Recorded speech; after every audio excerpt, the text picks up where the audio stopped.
How does a kid with no connections, no money, and no roadmap become one of the greatest actors of his generation? The answer is Leonardo DiCaprio. You know him as Jack from Titanic, the wolf from Wall Street, the man who wrestled a bear.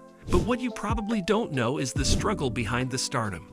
Raised by a single mother in one of LA's roughest neighborhoods, Leo was told he'd never make it, that he was too intense, too ethnic, too weird. He didn't just prove them wrong. He built a career that redefined what movie stardom could be. This is the real, unfiltered rise of Leonardo DiCaprio, a journey built on fire, failure, and focus. Born into chaos, raised by love. Leonardo Wilhelm DiCaprio was born in Los Angeles in 1974 to George, a comic book artist, and Ermeline, a legal secretary. His parents split when he was a year old. His mother raised him in a crime-ridden area of Hollywood, where sex workers, drugs, and violence were part of the scenery. They were poor, moving apartment to apartment, struggling to pay rent. But Ermeline was fiercely devoted to her son's dreams. She drove him to every audition, encouraged his creative instincts, and shielded him from hopelessness. Leo didn't grow up with privilege. He grew up with purpose, survival, and a mother who believed. Rejected early, told he wasn't marketable. Leo began auditioning as a child, but the early years were tough, not because he lacked talent, but because he didn't fit the mold. Casting agents told him he was too edgy for commercials, too expressive, too different looking. One even told him to change his name to Lenny Williams, but Leo refused to compromise. He kept grinding, taking small parts in TV shows like Growing Pains, where his ability to inject real emotion into teen roles began to get noticed. It wasn't instant fame. It was constant rejection, but he didn't quit.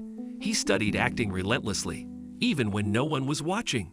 First Oscar nod at 19, A Star is Born. In 1993, Leonardo DiCaprio auditioned for What's Eating Gilbert Grape, a film starring Johnny Depp.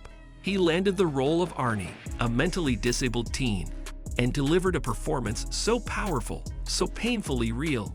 Many assumed he was actually disabled. At just 19, Leo received his first Academy Award nomination. It was a thunderclap. Critics saw him as a serious actor capable of holding his own against seasoned veterans.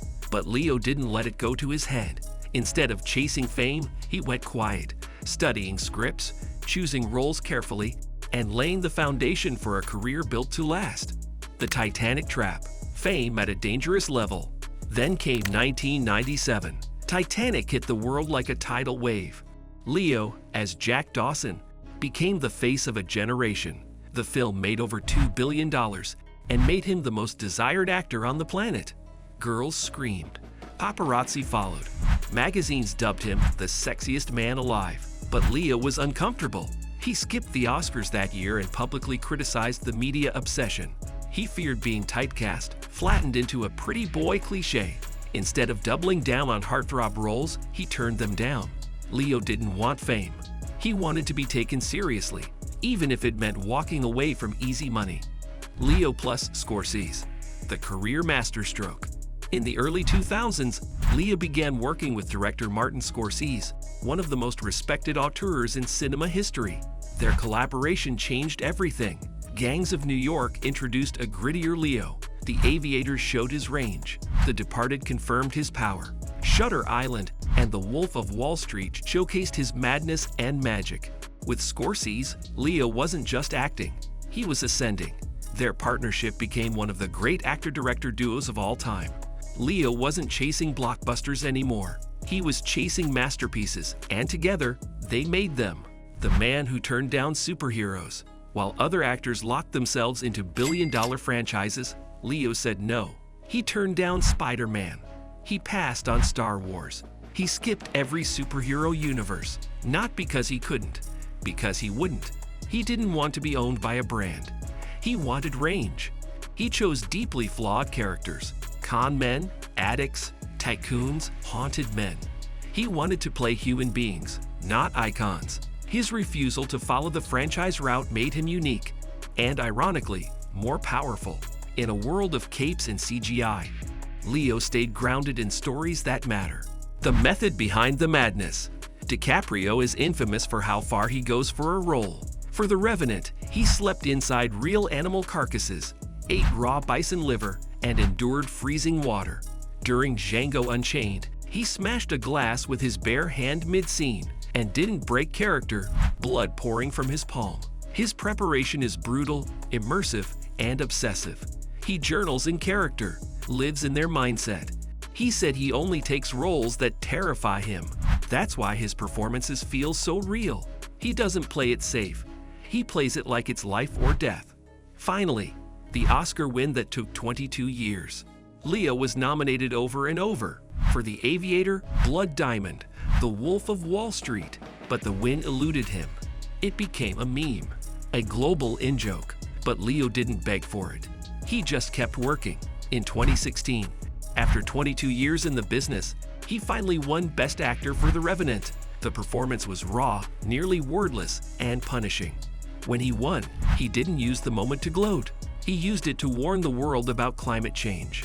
Even at his career peak, Leo's eyes were still on something bigger. Leo the environmentalist, purpose over publicity.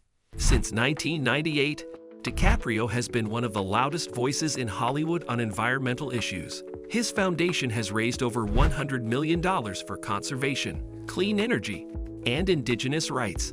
He's spoken at the UN, produced documentaries like Before the Flood, and used his Oscar speech to push climate action.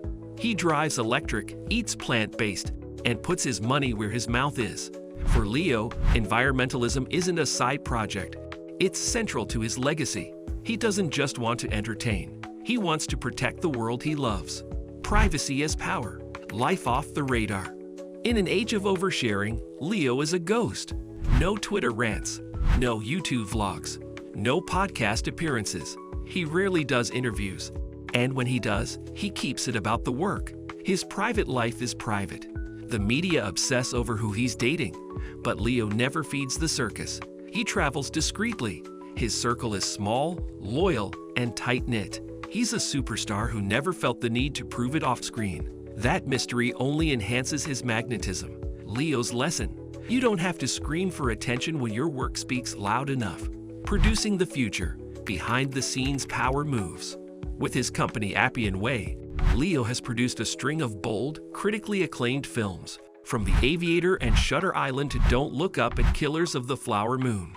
He backs projects that challenge norms, raise awareness, and amplify marginalized voices. He's helping usher in a new generation of stories that are raw, relevant, and urgent. By becoming a producer, Leo isn't just acting in important films. He's making sure they exist in the first place. That's not just stardom. That's influence. The legacy, not just a star, a standard. Leonardo DiCaprio's legacy isn't just about Oscars or box office. It's about integrity. He turned down shortcuts, fought for every role, reinvented himself multiple times, and kept the focus on the work. He stayed in the game for 30-plus years without burning out, selling out, or fading away. From gritty indie films to billion-dollar epics, Leo has built a body of work that demands respect. He's not just a movie star, he's a cultural benchmark. When we talk about great acting, we don't just compare others to Leo, we compare them to what Leo became.